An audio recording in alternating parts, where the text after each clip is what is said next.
কুলতলির নাবালিকার ময়নাতদন্ত হবে কল্যাণী এইমসে। কল্যাণী এইমসে পরিকাঠামো না থাকলে জেএনএমে ময়নাতদন্ত। কাল সকাল 11:45-এ দেহ।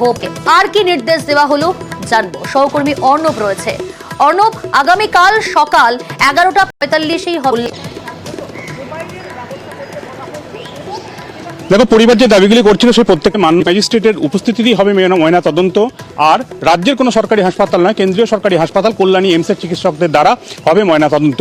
কিন্তু এক্ষেত্রে রাজ্যের বাইরে যে কেন্দ্রীয় হাসপাতালে আবেদন ছিল, সেক্ষেত্রে আলিপুর কমেন্ট হাসপাতাল বা ইএসআই জোকা হাসপাতাল বা কল্যাণী এইমসের নাম সামনে আসে। কিন্তু কেন্দ্রের যিনি আইনজীবী ছিলেন, তিনি কমেন্ট হাসপাতালের যিনি দায়িত্বপ্রাপ্ত মেজর বিজয় ছিলেন, তিনি জানান তাদের কাছে কোনো ফরেন্সিক এক্সপার্ট নেই। তাই আলিপুর কমেন্ট হাসপাতাল তারা পরিষ্কার জানিয়ে দেয় তারা অনিচ্ছুক, যেহেতু ফরেন্সিক নেই সেক্ষেত্রে অ্যানাটমি বিভাগের ময়নাতদন্ত তারা কিভাবে করবে। এই জায়গায় কল্যাণী এইমসের প্রস্তাব দেন নির্যাতিতার মায়ের আইনজীবী শামীম আহমেদ। এবং সেই জায়গা থেকে যিনি কল্যাণী এইমসের যিনি এমএসভিপি সুপার রয়েছেন সেখানকার সুপারিনটেন্ডেন্ট ডাক্তার মল্লিক, তিনি জানান যে তাদের কোনো আদালতের নির্দেশ মেনে ময়নাতদন্ত করতে কোনো অসুবিধে নেই। কিন্তু যেহেতু এখনও সম্পূর্ণ পরিকাঠামো তৈরি হয়নি কল্যাণী এইমসের, চিকিৎসক রয়েছেন অর্থাৎ ফরেন্সিক, অ্যানাটমি, যে সমস্ত বিভাগের চিকিৎসকদের দ্বারা ময়নাতদন্ত হয় তারা রয়েছেন, তারা থাকবেন। সেক্ষেত্রে বিচারপতি তীর্থঙ্কর ঘোষ নির্দেশ দেন কল্যাণী এইমসের চিকিৎসকদের দ্বারাই হবে ময়নাতদন্ত। তবে যদি কল্যাণী এইমস পরিকাঠামো দিতে না পারে, অর্থাৎ অ্যানাটমি বিভাগের পরিকাঠামো সম্পূর্ণ দিতে না পারে, সেক্ষেত্রে কল্যাণী জেএনএম হাসপাতালের পরিকাঠামো ব্যবহার করে কল্যাণী জেএনএম হাসপাতালের মধ্যেই এই জয়নগরের নির্যাতিতার ময়নাতদন্ত করবে কল্যাণী এইমসের চিকিৎসকরা।